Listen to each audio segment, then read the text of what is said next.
the first and the most important thing, I had actually jotted it down, that why I could not clear the prelims in my first two attempts. The reason was I could not consolidate the basic books.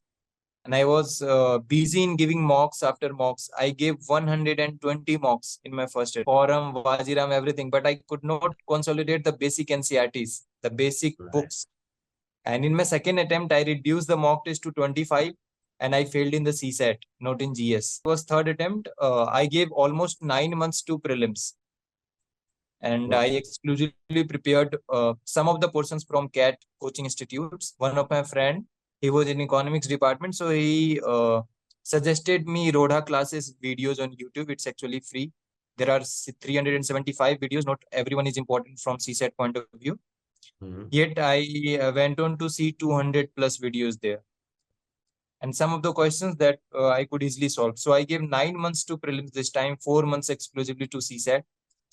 Still, I got only 72 in 2023 prelims. Okay. 72 is still, I think, 83. Wow. I was confident about the GS because I had done the PYQs. This time, I did not give any mock PYQ of CDS, CAPF, CAPF, and all the UPSC papers from 1995. Some of the questions and themes are directly repeated.